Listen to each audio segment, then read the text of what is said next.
कौसल्या सुप्रजा रामपूर्वा सन्ध्या प्रवर्तते उत्तिष्ठ नरशार्दूल कर्तव्यं दैवमाह्निकम् कौसल्या सुप्रजा रामपूर्वा सन्ध्या प्रवर्तते उत्तिष्ठ नरशार्दूल कर्तव्यं दैवमाह्निकम् उत्तिष्ठोत्तिष्ठ गोविन्द उत्तिष्ठ गरुडध्वज उत्तिष्ठ कमलाकान्ता त्रैलोक्यं मङ्गलं कुरु उत्तिष्ठोत्तिष्ठ गोविन्द उत्तिष्ठ गरुडध्वज उत्तिष्ठ कमलाकान्ता त्रैलोक्यं मङ्गलं कुरु मातः समस्त जगतां मधुकैटभारे वक्षो विहारिणि मनोहर दिव्यमूर्ते श्रीस्वामिनि श्रुत जनप्रियदानशीले श्रीवेङ्कटेश दयिते तव सुप्रभातम् मातः समस्त जगतां मधुकैटभारे वक्षो विहारिणि मनोहर दिव्यमूर्ते श्रीस्वामिनि श्रुत जनप्रियदानशीले श्रीवेङ्कटेश दयिते तव सुप्रभातम् तव सुप्रभातमरविन्दलोचने भवतु प्रसन्नमुखचन्द्रमण्डले विधिशङ्करेन्द्रवनिताभिरर्चिते वृषशैलनाथ दयिते दयानिधे अत्र्यादिसप्तऋषयः समुपास्य सन्ध्याम् आकाशसिन्धुकमलानि मनोहराणि आदाय पादयुगमर्चयितुम् प्रपन्नाः शेषाद्रिशेखर विभो तव सुप्रभातम् पञ्चाननाब्ज भव षण्मुखवासवाद्याः त्रैविक्रमादिचरितम् विबुधास्तुवन्ति भाषापतिः पठति वासरशुद्धिमारात् शेषाद्रिशेखर विभो तव सुप्रभातम् ईषत्प्रफुल्ल सरसीरुहनारिकेल पूगद्रुमादिषु मनोहर पालिकानाम् आवाति मन्दमनिलः सह दिव्यगन्धैः शेषाद्रिशेखर विभो तव सुप्रभातम् उन्मील्य नेत्रयुगमुत्तम पञ्जरस्थाः पात्रावशिष्ट कदलीफलपायसानि भुक्त्वा सलीलमथ केलिशुकाः पठन्ति शेषाद्रिशेखर विभो तव सुप्रभातम् तन्त्री प्रकर्ष मधुरस्वनया विपञ्च गायत्यनन्दचरितम् तव नारदोऽपि भाषा समग्रमसहृत्करचार रम्यम् शेषाद्रिशेखर विभो तव सुप्रभातम्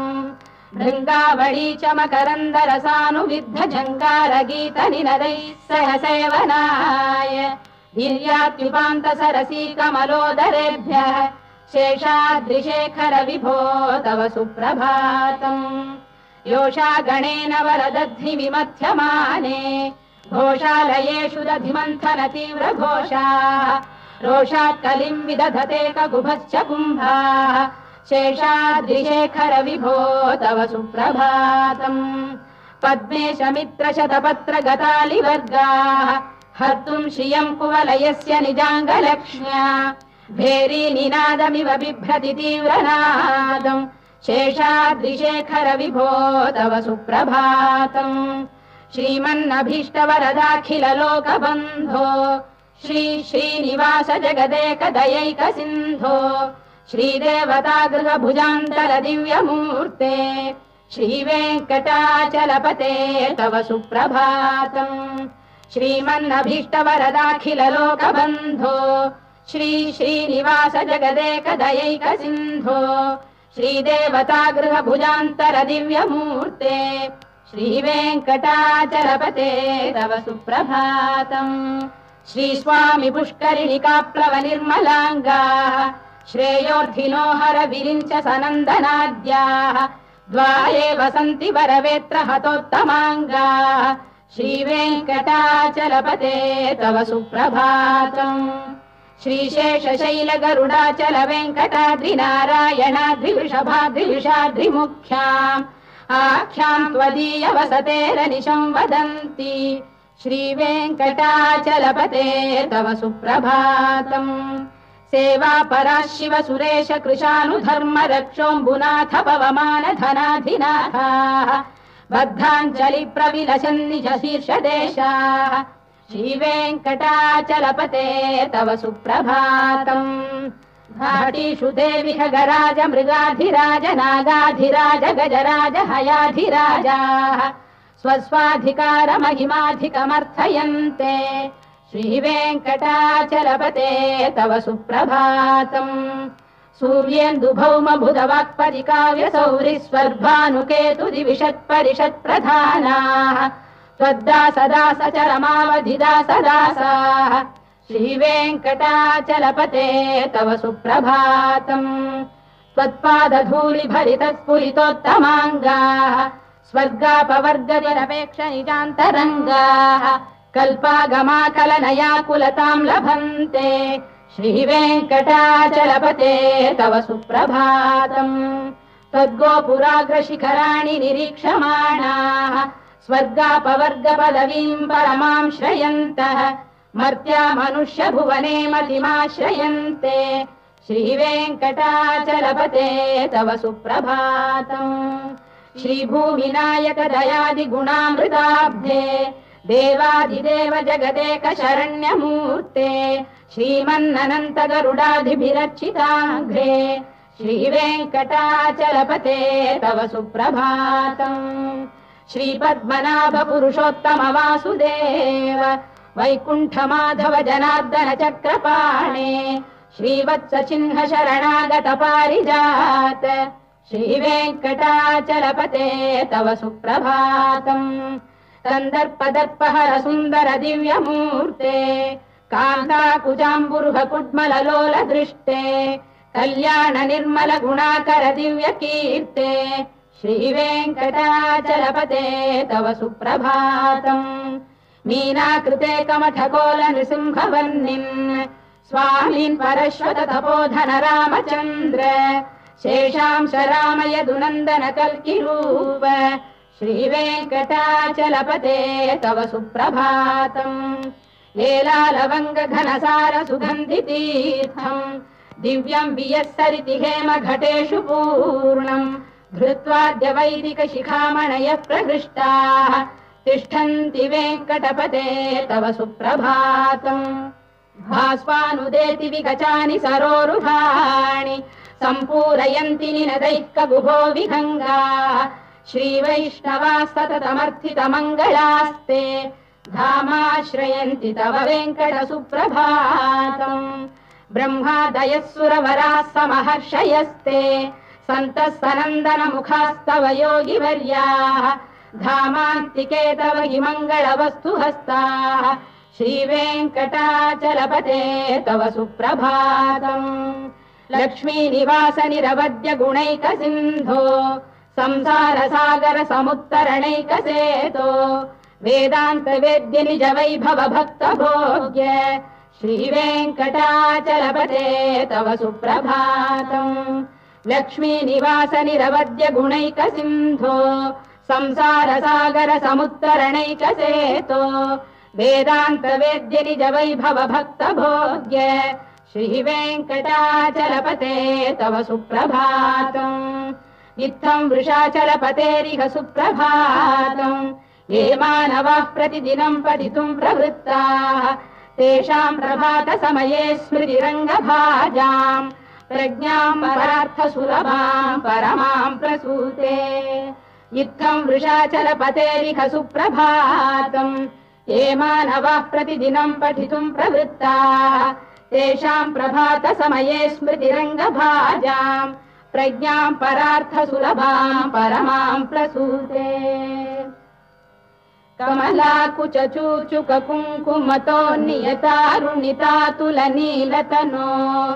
कमलायतलोचन लोकपते विजयी भव वेङ्कटशैलपते कमलाकुच चूचुक कुङ्कुमतो नियतारुणितातुलनीलतनो कमलायतलोचन लोकपते विजयी भव वेङ्कटशैलपते सचतुर्मुख षण्मुख पञ्चमुख प्रमुखाखिल दैवत मौलिमणे शरणागत वत्सल सारनिधे परिपालय मां वृषशैलपते अतिवेलतया तव दुर्विषहैरनुवेलकृतैरपराधशतैः भरितम् त्वरितम् वृषशैलपते परया कृपया परिपाहि हरे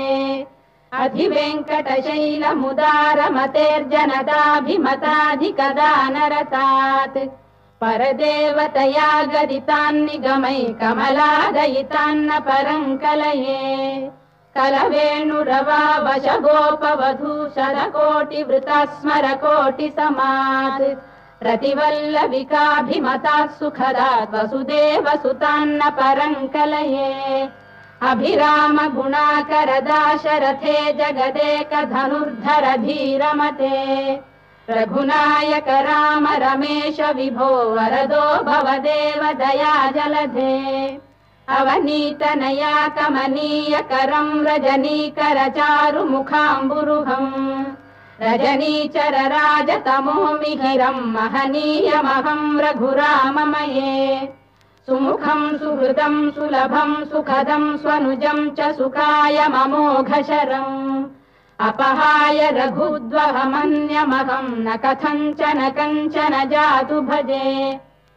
विना वेङ्कटेशम् ननाथो ननाथ सदा वेङ्कटेशम् स्मरामि स्मरामि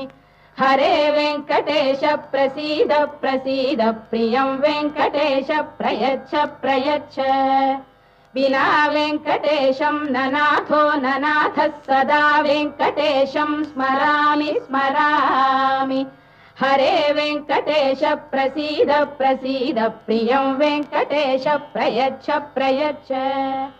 अहम् दूरतस्ते पदाम्भोजयुग्म प्रणामेच्छयागत्य सेवाम् करोमि सकृत्सेवया नित्यसेवा फलम् त्वम् प्रयच्छ प्रयच्छ प्रभो वेङ्कटेश अज्ञानिना मया दोषान् शेषान् विहितान् हरे क्षमस्वत्वम् शेषशैलशिखामणे अज्ञानिना मया दोषान् शेषान् विहितान् हरे क्षमस्वत्वम् शेषशैलशिखामणे ईशानाम् जगतोऽस्य वेङ्कटपतेर्विष्णोः पराम् प्रेयसीम् तद्वक्षस्थलनित्यवासरसिकाम् तत्क्षान्तिसंवर्धिनीम् पद्मालङ्कृतपाणिपल्लवयुगाम् पद्मासनस्थाम् श्रियम् वात्सल्यादिगुणोज्ज्वलाम् भगवतीम् वन्दे जगन्मातरम् ईशानाम् जगतोऽस्य वेङ्कटपतेर्विष्णोः पराम् प्रेयसीम् तद्वक्षस्थलनित्यवासरसिकाम् तत्क्षान्तिसंवर्धिनीम् पद्मालङ्कृतपाणिपल्लवयुगाम् पद्मासनस्थाम् श्रियम् वात्सल्यादिगुणोज्ज्वलाम् भगवतीम् वन्दे जगन्मातरम् श्रीमन्कृपाजलनिधे कृत सर्वलोक सर्वज्ञ शक्तनत वत्सल सर्वशेषिन् स्वामिन् सुशील सुलभाश्रित पारिजात श्रीवेङ्कटेश चरणौ शरणम् प्रपद्ये श्रीमन्कृपाजलनिधे कृत सर्वलोक सर्वज्ञ शक्तनत वत्सल सर्वशेषिन् स्वामिन् सुशील सुलभाश्रित पारिजात श्रीवेङ्कटेश चरणौ शरणम् प्रपद्ये आनूपुरार्पित सुजात सुगन्धि पुष्प सौरभ्य सौरभकरौ समशन्निवेशौ सौम्यौ सदानुभवनेऽपि नवानुभाव्यौ श्रीवेङ्कटेश चरणौ शरणम् प्रपद्ये सद्यो विकासि समुदित्व रसान्द्र राग सौरभ्य निर्भर सरोरुह साम्यवार्ताम् सम्यक्षु साहस पदेषु विलेखयन्तौ श्रीवेङ्कटेश चरणौ शरणम् प्रपद्ये रेखामयध्वज सुधाकलशातपद्रवज्राम्बुशाम्बुरुह कल्पक शङ्ख चक्रैः भव्यैरलङ्कृत तलौ परतत्त्वचिह्नैः श्रीवेङ्कटेश चरणौ शरणम् प्रपद्ये ताम्रोदरद्युति पराजित पद्मरागौ बाह्यैर्महोभिरभिभूत महेन्द्र नीलौ उद्यन्नखांशुभिरुदस्त शशाङ्कभासौ श्रीवेङ्कटेश चरणौ शरणम् प्रपद्ये सप्रेम भीति कमलाकर पल्लवाभ्याम् संवाहनेऽपि सपदिक्लममादधानौ कान्ताववाङ्मनसगोचरसौ कुमार्यौ श्रीवेङ्कटेश चरणौ शरणं प्रपद्ये लक्ष्मीमहीतदनुरूप निजानुभावनीलादिदिव्यमहिषीकरपल्लवानाम् आरुण्य संक्रमणतः किल सान्द्ररागौ श्रीवेङ्कटेश चरणौ शरणं प्रपद्ये नित्यानमद्भिः शिवादि किरीटकोटि प्रत्युक्तदीप्तनवरत्नमः प्ररोहैः नीराजना विधिमुदारमुपादधानौ श्रीवेङ्कटेश चरणौ शरणं प्रपद्ये विष्णौ पदे परम इत्युदित प्रशंसौ यौ मध्व उत्स इति भोग्यतयाप्युपातौ भूयस्ततेति तव पाणितल प्रतिष्ठौ श्रीवेङ्कटेश चरणौ शरणं प्रपद्ये पार्थाय तत्सदृशसारथिना त्वयैव यौ दर्शितौ स्वचरणौ शरणं व्रजेति भूयोऽपि मह्यमिहतौ करदर्शितौ ते श्रीवेङ्कटेश चरणौ शरणं प्रपद्ये मन्मूर्धिकालियपणे विकटाटवीषु श्रीवेङ्कटाद्रिशिखरे शिरसि श्रुतीनाम् चित्तेऽप्यनन्यमनसां सममाहितौ ते श्रीवेङ्कटेश चरणौ शरणं प्रपद्ये अम्लानधृष्यदवनीतलकीर्णपुष्पौ श्रीवेङ्कटाद्रिशिखराभरणायमानौ आनन्दिताखिलमनोनयनौ तवैतौ श्रीवेङ्कटेश चरणौ शरणं प्रपद्ये प्रायः प्रपन्न जनता प्रथमावगाह्यौ मातुस्तनाविव शिशोरमृतायमानौ प्राप्तौ परस्परतुलामतुलान्तरौ ते श्रीवेङ्कटेश चरणौ शरणं प्रपद्ये सत्त्वोत्तरैः सतत सेव्य पदाम्बुजेन संसारतारकदयार्द्रदृगञ्चलेन सौम्योपयन्तृमुनिना मम दर्शितौ ते श्रीवेङ्कटेश चरणौ शरणं प्रपद्ये सत्त्वोत्तरैः सतत सेव्य पदाम्बुजेन संसारतारकदयार्द्रदृगञ्चलेन सौम्योपयन्तृमुनिना मम दर्शितौ ते श्रीवेङ्कटेश चरणौ शरणं प्रपद्ये श्रीशश्रिया घटिकया त्वदुपाय भावे प्राप्ये त्वयि स्वयमुपेय दया स्फुरन्त्या नित्याश्रिताय निरवद्य गुणाय तुभ्यं श्यां किङ्करो वृषगिरीश न जातु मह्यम् श्रीशश्रिया घटिकया त्वदुपाय भावे प्राप्ये त्वयि स्वयमुपेय दया स्फुरन्त्या नित्याश्रिताय निरवद्य गुणाय तुभ्यं श्यां किङ्करो वृषगिरीश न जातु मह्यम्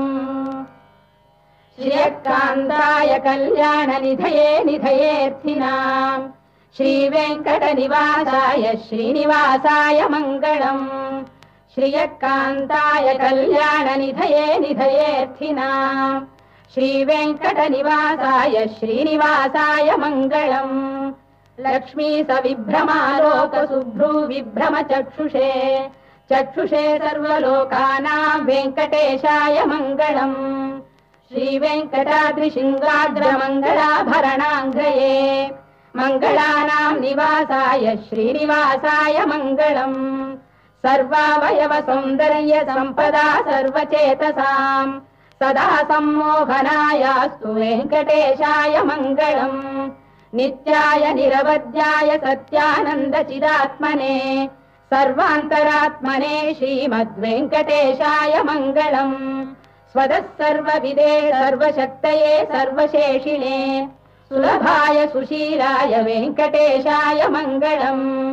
परस्मै ब्रह्मणे पूर्णकामाय परमात्मने प्रयुञ्जे परतत्त्वाय वेङ्कटेशाय मङ्गलम् आकालतत्त्वमशान्तमात्मनामनुपश्यताम् अतृप्त्यमृतरूपाय वेङ्कटेशाय मङ्गलम् प्रायस्वचरणौ पुंसां शरण्यत्वेन पाणिना कृपयादिशते श्रीमद्वेङ्कटेशाय मङ्गलम् दयामृततरङ्गिण्यास्तरङ्गैरिव शीतलैः अभाङ्गैः सिञ्चते विश्वं वेङ्कटेशाय मङ्गलम् श्रद्भूषाम्बरहेतीनां सुषमावकमूर्तये सर्वार्तिशमनायास्तु वेङ्कटेशाय मङ्गलम् श्रीवैकुण्ठविरक्ताय स्वामि पुष्करिणीतटे रमया रममाणाय वेङ्कटेशाय मङ्गलम् श्रीवैकुण्ठविरक्ताय स्वामी पुष्करिणीतटे रमया रममाणाय वेङ्कटेशाय मङ्गलम् श्रीमत्सुन्दरजामातृमुनिमानसवासिने सर्वलोकनिवासाय श्रीनिवासाय मङ्गलम् मङ्गलाशासनपरैर्मदाचार्य पुरोगमैः सर्वैश्च पूर्वैराचार्यैः सत्कृतायास्तु मङ्गलम्।